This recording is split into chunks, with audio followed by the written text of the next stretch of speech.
کل کے سبق میں بات یہ ہوئی تھی کہ ہندو مت مذہب کہاں سے آیا، ان کی تاریخ کیا ہے۔ پہلے تو ہم نے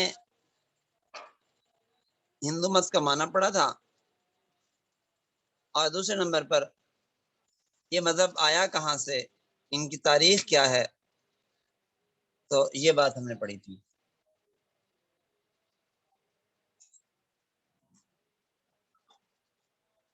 چنانچہ مورخین کہتے ہیں کہ آریہ قوم کا مذہب دھرم وید ہے، جن ویدوں میں ان کی مذہبی روایات اور ان کا تاریخی خزانہ محفوظ تھا۔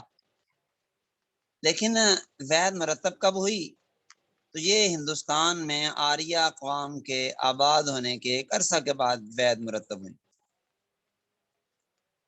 لیکن اس وقت تک آریہ قوم مقامی لوگوں اور ان کے مذہب کا اثر قبول کر چکی تھی، اس لیے وید میں صحیح مذہبی روایات کا ہونا بھی ناقابل تسلیم اور مشکوک ہو جاتا ہے۔ ہاں، اتنی بات ضرور ہے کہ آریہ قوم نے مقامی لوگوں کے مذہب کا اثر قبول کیا تو اپنے اثرات ان پر بھی ڈالے، یوں ایک دوسرے کے اثرات کو قبول کر کے یہ ہندوستان کے اندر مدغم ہو گئے کہ اب انہیں ہندوؤں سے الگ کرنا ممکن نہیں رہا۔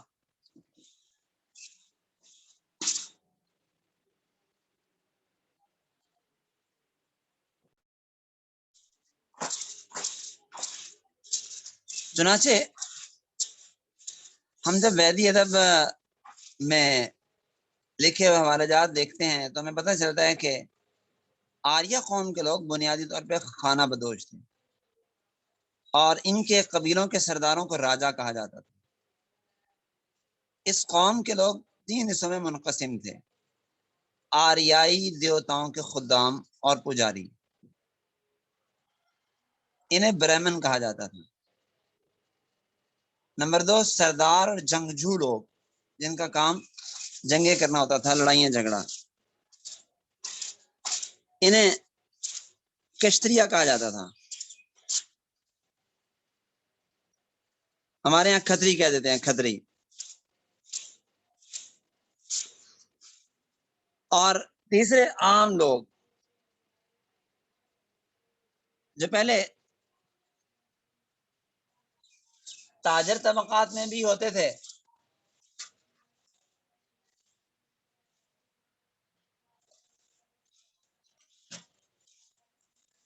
اور تاجروں کے علاوہ دوسرے لوگ بھی تھے، یہ پہلے دونوں قسم کے لوگوں کے خادم سمجھے جاتے تھے، برہمنوں کے اور کھتریوں کے یہ خادم سمجھے جاتے تھے۔ یہ تیسرا طبقہ تھا۔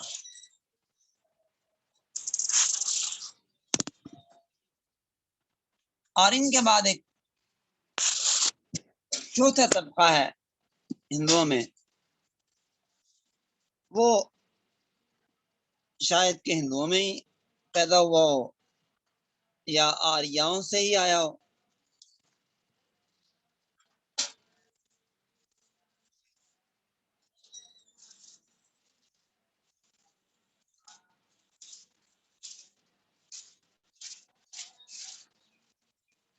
اور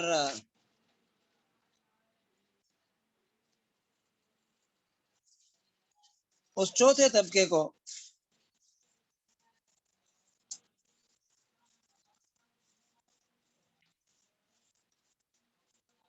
ہندوؤں کے ہاں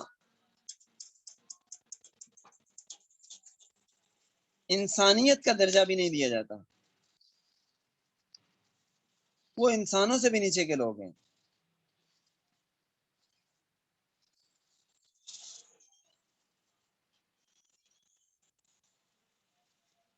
اور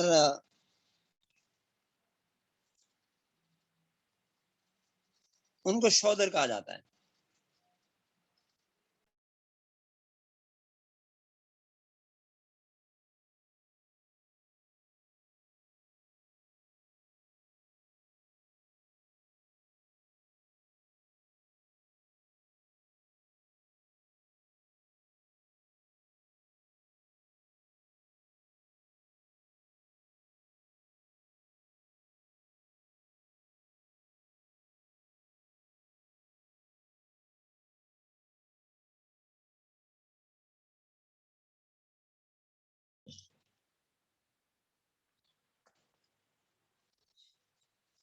تو یہ بات آگے تفصیل سے آئے گی انشاءاللہ العزیز کہ یہ برہمن، کھتری، ویش اور شودر، یہ ان میں ذات پات کے چکر کہاں سے آئے اور کیا حیثیت ہے، اور ان میں اب ان ذات پات کی کیا حیثیت ہے، اور اعلیٰ ذاتوں والے گھٹیا ذاتوں والوں کو کیا سمجھتے ہیں اور ان کے ساتھ کیا معاملہ کرتے ہیں، باتیں انشاءاللہ آگے آ جائیں گی۔ تو یہ بات ہمیں ویدوں سے محسوس ہوتی ہے کہ ویدوں کے کا ابتدائی دور جو تھا اس میں آریہ قوم توحید پہ قائم تھی، توحید کو مانتی تھی۔ چنانچہ البیرونی نے اپنی کتاب تاریخ ہند میں لکھا ہے کہ خدا کے متعلق ابتدائی زمانے میں ہندوؤں کا یہ عقیدہ تھا کہ وہ واحد غیر فانی، نہ اس کا کوئی آغاز ہے نہ انجام، وہ مختار مطلق ہے، قادر مطلق ہے، حی محیی ہے، احکم الحاکمین الرب ہے، اپنی سلطانی میں لسانی ہے، نہ اس کا کوئی مشابہ ہے نہ وہ کسی چیز کے مشابہ۔ تو اب ظاہر ہے کہ یہ تمام تعلیمات آسمانی تعلیمات ہیں، لیکن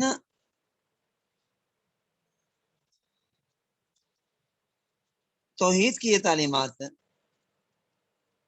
ابتدائی دور میں ان میں تھی، اور ہمیں ہندوؤں کے اندر بعض ہندوؤں کے ویدوں میں توحید کا دعویٰ آج بھی نظر آتا ہے۔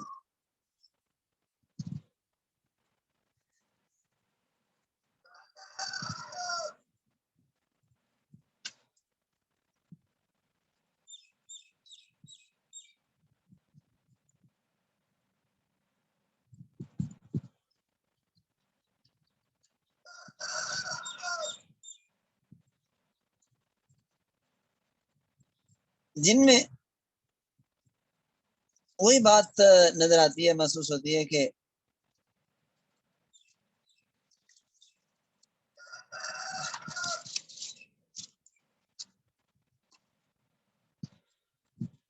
ویدوں کے اندر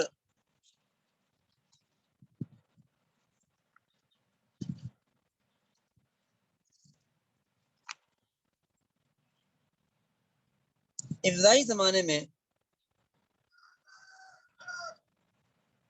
تو ایسی تعلیمات دی جاتی تھیں، لیکن بعد میں رفتہ رفتہ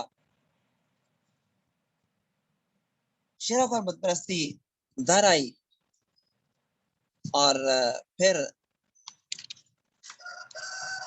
ان مذاہب میں ویدوں میں شرک اور بت پرستی کوٹ ٹوٹ کے بل۔ وجہ یہ ہے کہ جب یہ لوگ بر صغیر میں آئے آریہ، تو یہاں بت پرست لوگ رہتے تھے، ان کی ثقافتوں سے پالا پڑا، تو آہستہ آہستہ اس قوم میں بھی بت پرستی اور مظاہر پرستی کا رواج عام ہو، جس سے ہندو دھرم یا ہندو مت یا ہندو مذہب وجود میں آیا، اور ویدوں کی روایات اور مقامی قدیم روایات ہندو مذہب کا حصہ بنتی چلی گئی۔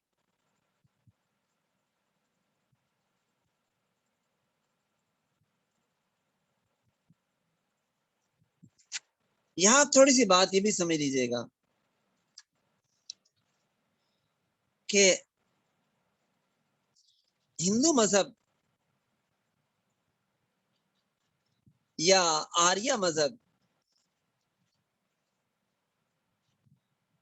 ان مذاہب میں کوئی نبی آیا ہے یا نہیں،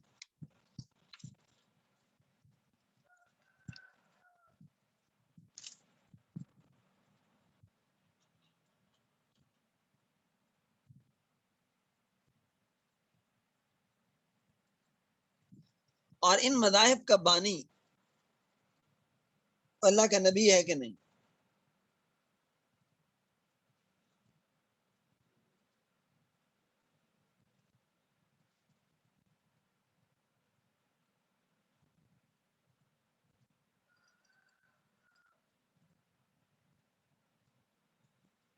تو آج اس سلسلے میں دونوں قسم کی باتیں کہی جاتی ہیں.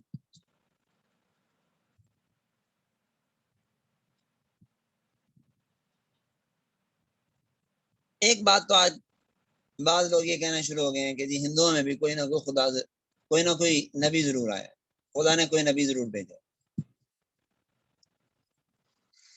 اور دلیل اس کی یہ پیش کرتے ہیں وَلَقَدْ بَعَثْنَا فِي كُلِّ أُمَّةٍ رَسُولًا وَإِن مِّنْ أُمَّةٍ إِلَّا خَلَا فِيهَا نَذِيرٌ، کہ ہم نے ہر امت میں رسول بھیجا ہے، کوئی ڈرانے والا بھیجا ہے.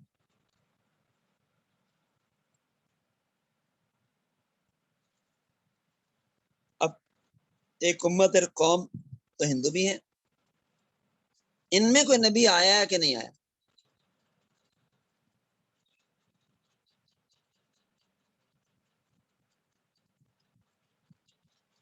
تو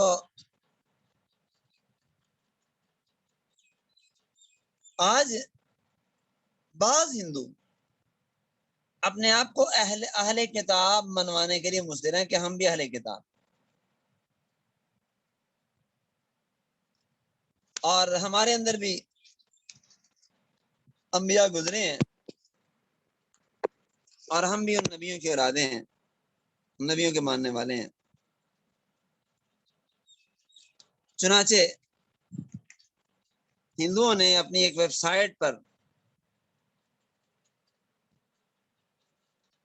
ایک ہندو لڑکے اور مسلمان لڑکی کی شادی کرتے ہوئے دکھایا اور دلیل میں قرآن کی آیت پیش کی اور اپنے آپ کو اہل کتاب باور کروایا.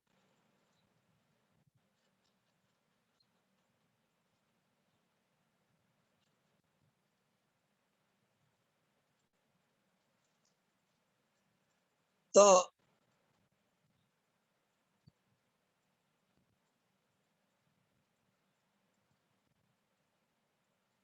ہندو شاید اس طریقے سے اپنے آپ کو مسلمانوں میں مدغم کرنے کی کوشش کر رہے ہیں،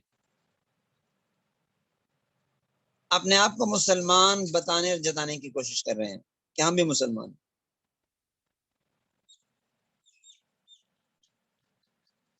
لیکن ظاہر بات ہے ہم بھی اہل کتاب اور مسلمانوں کے قریب ہیں، لیکن ظاہر بات ہے کہ ان کی تاریخ میں کوئی ایسا نام آج تک کسی دلیل سے پیش نہیں کیا جا سکتا، بلکہ اس کے برعکس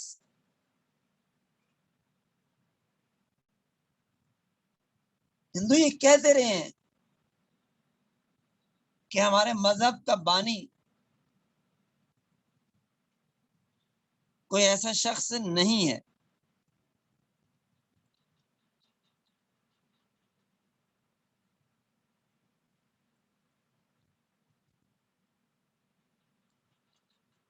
اور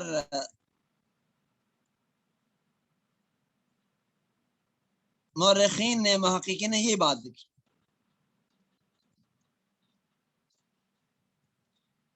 جان کلارک آرشر تو لکھتا ہے کہ ہندو مذہب کا کوئی بانی نہیں جو اس کو کوئی بنیادی پیغام ادا کرتا. ابتدائی دور میں اس کا کوئی قائد بھی نہ تھا جو حضرت عیسیٰ یا محمد کی طرح، حضرت محمد صلی اللہ علیہ وسلم کی طرح ہو. اگرچہ محمد صلی اللہ علیہ وسلم نے اپنے آپ کو دین حنیفی زندہ کرنے والا بتایا، اور عیسیٰ علیہ السلام اپنے پیغام کی تکمیل کے داعی ہیں، اور حکیم زرتشت اپنے پیشرو مذہب کو علائشوں سے پاک کرنے کے دعوے دار ہیں. لیکن ان میں سے ہر ایک نے اپنے وقت میں کتاب حکمت انجیل اور کتاب سے فیض حاصل کیا. ہندو تو کنفیوشسوں سے بھی گئے گزرے ہیں، کیونکہ کنفیوشس قدیم روایات کو مدون کر سکا. حقیقت حال تو یہ ہے کہ ہندوؤں کو کوئی ایسی شخصیت بھی نہ مل سکی جیسی کہ جینیوں کو دردمان مہاویر کی ذات میں، اور بدھ متوں کو ساکھیامتی گوتم بدھ کی صورت میں، یا سکھوں کو گرو نانک بابا کی صورت میں ملی. تو یہ کہنا ہی چاہتا ہے جان Clarke Archer,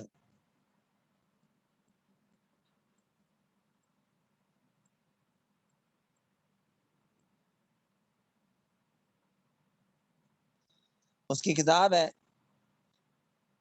word the great religions of modern, اس کے صفحہ 48 پہ اس نے یہ بات لکھی ہے.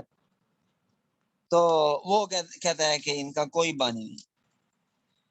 اسی طرح اسلام اور مذاہب عالم کتاب میں مظہر الدین صدیقی صاحب لکھتے ہیں کہ ہندو مذہب کا کوئی بانی نہیں، اور ہمیں کوئی ایسی شخصیت نہیں ملتی جس کو ہندوؤں کا رہنما قرار دیا جا سکے، جس کو اس مذہبی نظام میں مرکزی اہمیت حاصل ہے.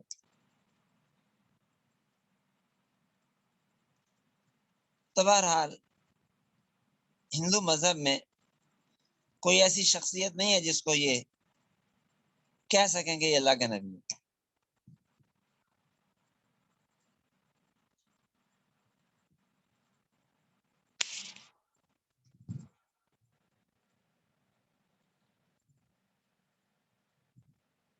باقی یہ ہے کہ انہوں نے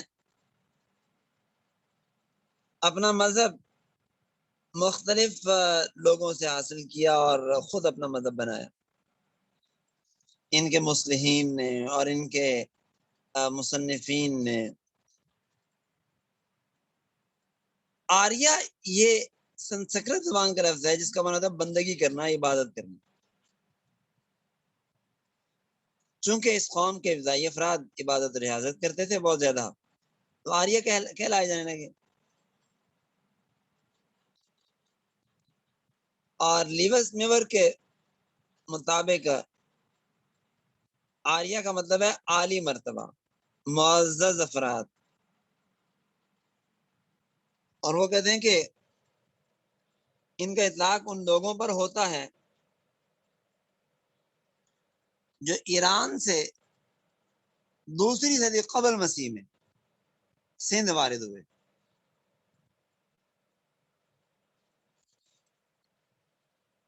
تو یہ لوگ آریہ کہلاتے ہیں.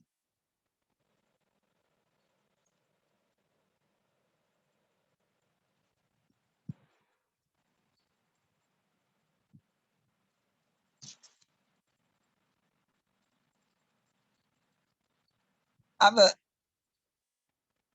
ہندو لوگ ظاہر ہے کہ ایک بہت بڑی تعداد میں، تقریباً ہندوستان میں 50 کروڑ لوگ ہندو مذہب کے نام لیوا ہیں.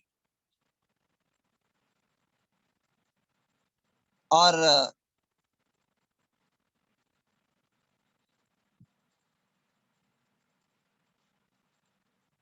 یہ لوگ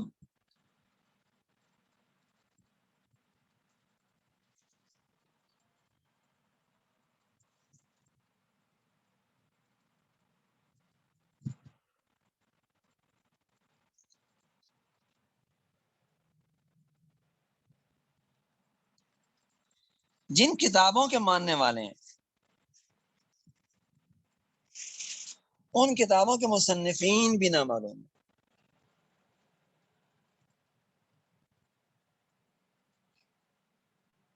اور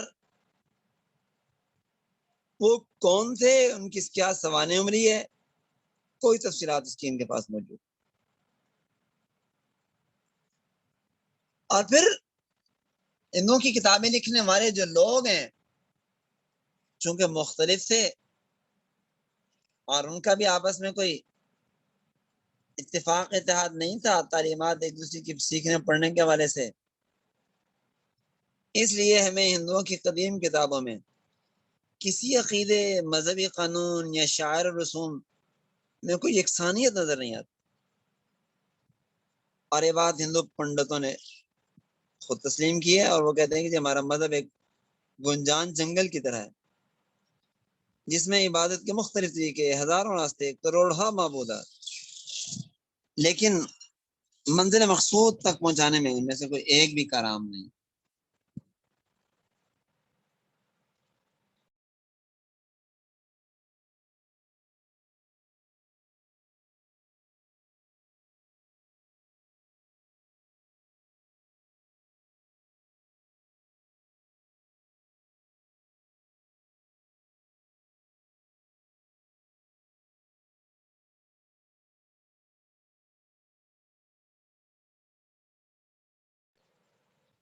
لکھنے والے ہندو ہیں، لیکن انہیں پتہ نہیں ہے کہ یہ کتابیں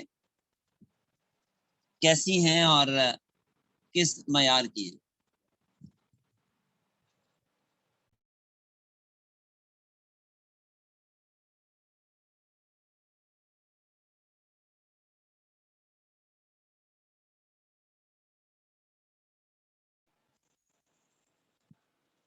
چنانچہ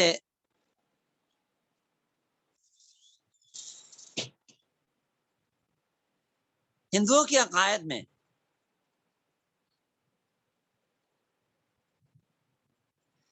کوئی یکسانیت اور توازن تو نہیں ہے، لیکن چند نظریات عقائد ان کے ایسے ہیں جو ان کے ہاں مشترکہ طور پہ مسلم ہیں۔ ان میں سے ایک عقیدہ تناسخ اور حلول کا، اور ایک عقیدہ ہے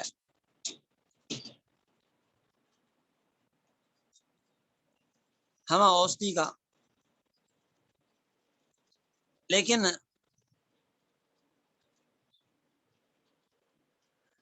ان دونوں میں کیا تعلق ہے؟ تو ہندوؤں کا نظریہ یہ ہے کہ انسان مرنے کے بعد دوسرے روپ میں نیا جنم لیتا ہے۔ یہ عقیدہ اگرچہ ان کی قدیم کتابوں میں نہیں ہے، لیکن آج کی موجودہ کتابوں میں ان کا یہ نظریہ عقیدہ موجود ہے۔ تو مرنے کے بعد دنیاوی زندگی ختم ہوتی ہے، ایک دوسرا دائمی زندگی کا ایک سلسلہ شروع ہوتا ہے۔ یہ عقیدہ قدیم آریاؤں میں موجود تھا۔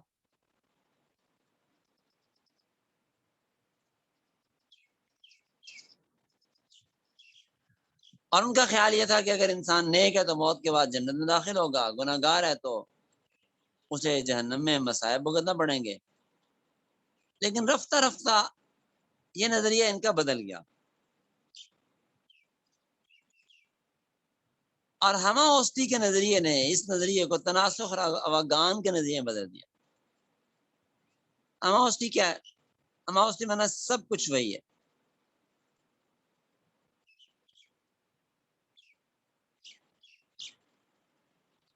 کیا مطلب؟ کہ تمام دیوتا، دیویاں، تمام مظاہر فطرت، ہوا، آگ، پانی، دریا، زلزلے، وبائیں ایک واحد قوت حیات کے مختلف ظہوروں کا نتیجہ ہے۔ انسان ایک طرف ہے جس میں قوت حیات رواں دواں ہے، فطرت اور خدا ایک ہی حقیقت کے دو رخ ہیں۔ اس لیے فطرت ذی حیات یا بے جان فطرت کے کی پرستش خدا کی پرستش۔ مدرالدین صدیقی صاحب کی اسلام اور مذاہب عالم میں یہ بات بیان کی انہوں نے۔ میں اسے اپنے لفظوں میں بیان کرتا ہوں کہ انسان ایک قوت ہے اور اس کے ساتھ دوسری قوت ہے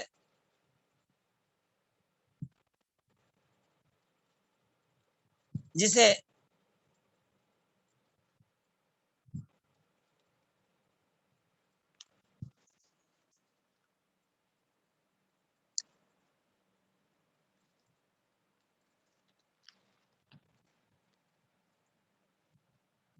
فطرت بھی کہہ دیتے ہیں، خدا بھی کہہ دیتے ہیں، اور اسے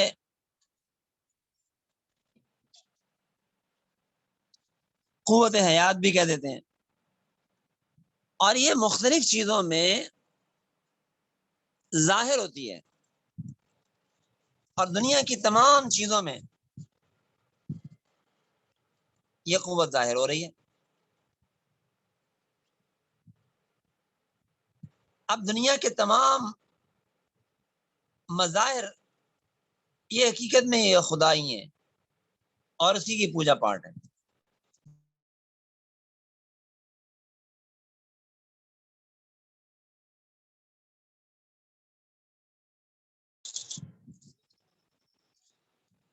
اور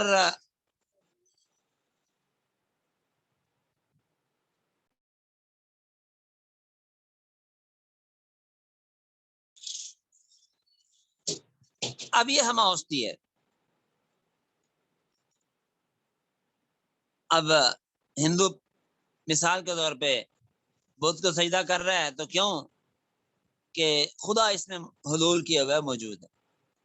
پیپل کے درخت کو سجدہ کر رہا ہے تو خدا اس میں حلول کیے ہوئے اس میں موجود ہے. اور ہندو آج مسلمانوں پہ اعتراض کرتے ہیں کہ یہ کہتے ہیں کہ یہ تمہارے اندر بھی یہ چیز پائی جاتی ہے مسلمانوں میں بھی.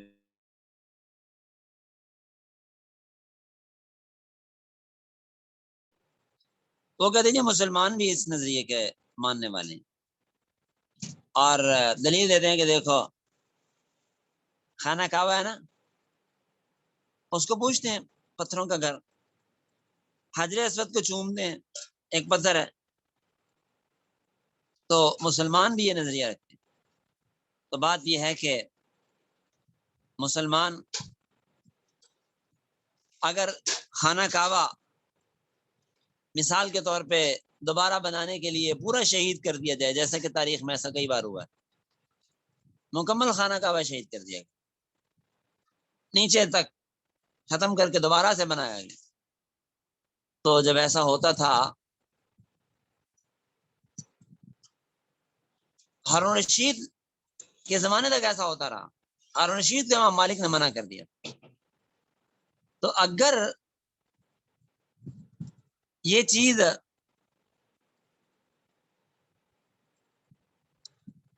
مسلمانوں کے ہاں بھی ایسے ہی ہوتی جیسے کہ ہندوؤں کے ہاں ہے، تو خانہ کعبہ کے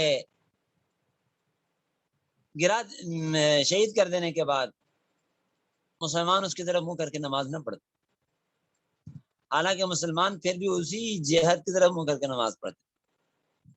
تو پتہ ہے چلا کہ مسلمان اس گھر کی پوجا نہیں کر رہے بلکہ گھر والے کی پوجا کر رہے، اور گھر والے نے ایک جہت دیا کہ اس جہت کی طرف منہ کر کے نماز. اور رہا حجر اسود تو حضرت فاروق اعظم رضی اللہ تعالیٰ نے اسے خطاب کر کے فرمایا تھا کہ میں جانتا ہوں تو ایک پتھر ہے، نفع نقصان کا اختیار تیرے پاس نہیں ہے. اگر میں نے نبی پاک کو تجھے بوسہ دیتے ہوئے نہ دیکھا ہوتا تو میں کبھی تجھے بوسہ نہ دیتا. ظاہر بات ہے کہ معبود کو تو انسان ایسی بات نہیں کہہ سکتا.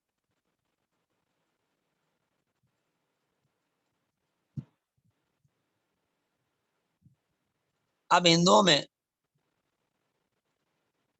یہ عقیدہ ہے کہ اگر انسان نے نیک زندگی گزاری ہے تو مرنے کے بعد وہ نئے جنم میں آتا ہے اور بڑی اچھی زندگی گزارتا ہے، اور اگلا جنم اس کا بڑا خوبصورت گزرتا ہے. اور اگر اس نے بری زندگی گزاری ہوتی ہے تو اگلا جنم اس کا ممکن ہے کسی پرندے، کسی درخت، کسی جانور، کسی پھل پھول، کسی پودے کی شکل میں ہو یا کسی انسان کی شکل میں بھی ہو. تو بہت مشکل زندگی، بہت پریشان اور تکلیف دہ زندگی اس کی. اس کو اوغان کا نظریہ کہا جاتا ہے.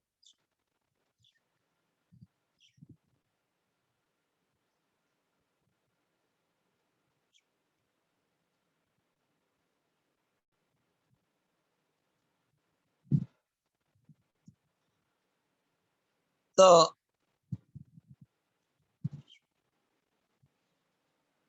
یہ جو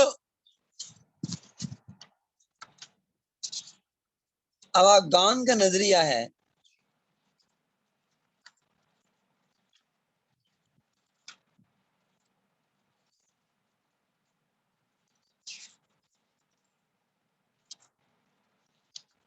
یہ ظاہر بات ہے کہ ان کا اپنا گڑھا ہوا ہے، من گڑت ہے، اور قیامت اور آخرت کا انکار ہے اس طریقے پر کہ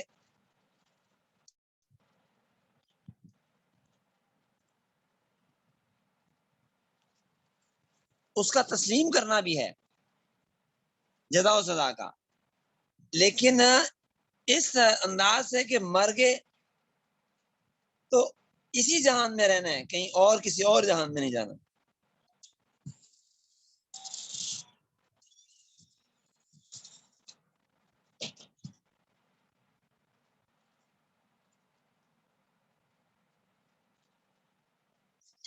اب آپ یوں کہہ سکتے ہیں کہ ہندوؤں کے ہاں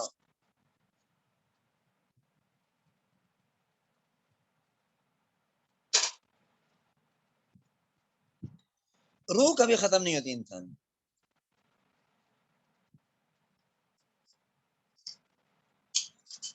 میں ڈالوں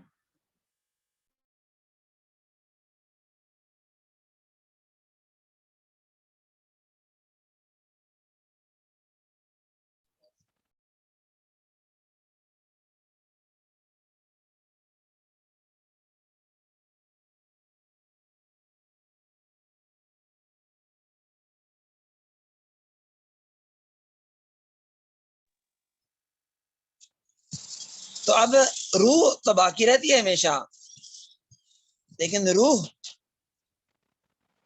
شکلیں بدلتی.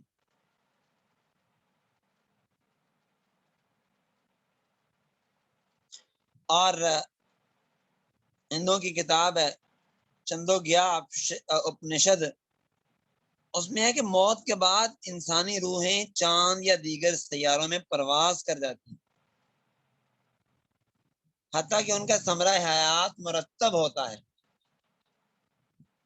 اب بارش کے قطروں میں واپس آتی ہیں اور غذا بن جاتی ہیں، اس غذا کو لوگ کھاتے نہیں ہیں. اس طرح یہ روحیں انسانی جسموں میں داخل ہو جاتی ہیں. یہ تناسخ کا عقیدہ اپنشدوں سے پہلے ویدوں میں نہیں تھا. تو جیسے میں نے بتایا کہ ویدوں میں تناسخ کا کوئی ذکر نہیں، یہ بعد کی کتابوں میں آئے.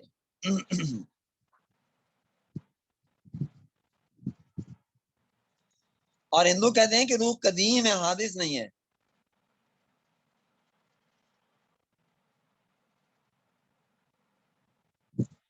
اور وہ کہتے ہیں کہ عالم روا ایک سمندر ہے جس کے قطرے منفرد ارواح ہیں.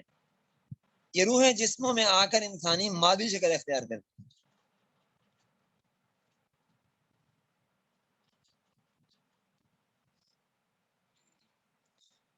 تاہم بعض ہندو مفکرین کہتے ہیں کہ نہیں، یہ چیزیں ویدوں میں تھیں، اور وہ کچھ عبارتیں ویدوں کی پیش کرتے ہیں. مثال کے طور پہ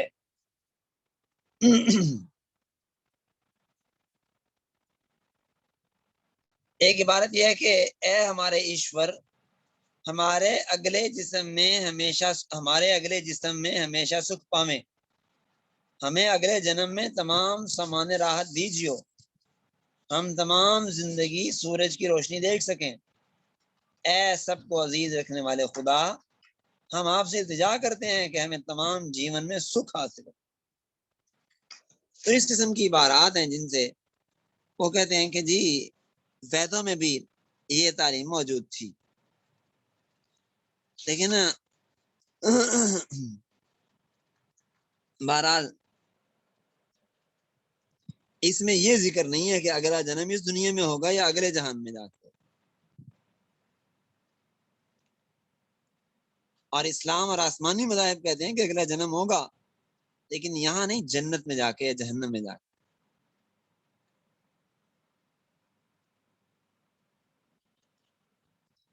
بہرحال یہ تناسخ کا عقیدہ عقل کے بھی منافی ہے.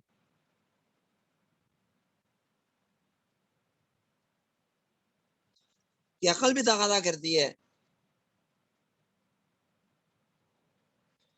کہ تخلیق انسانی سے پہلے یہ تمام چیزیں یعنی باقی مخلوقات موجود ہونی چاہیے جن پر انسانی زندگی کا دار و مدار ہے.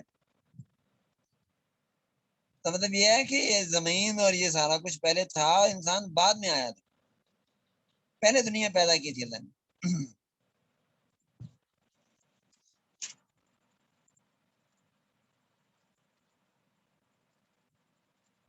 اور پھر یہ کہ اگر تم ارتقاء کا بھی نظریہ رکھتے ہو تو اس کے مطابق بھی انسان کو ترقی کرنی چاہیے، اگلی حالت پچھلی سے بہتر ہونی چاہیے. نہ یہ کہ پھر دوبارہ لوٹا کے اسی زندگی میں پھر بھیج دیا.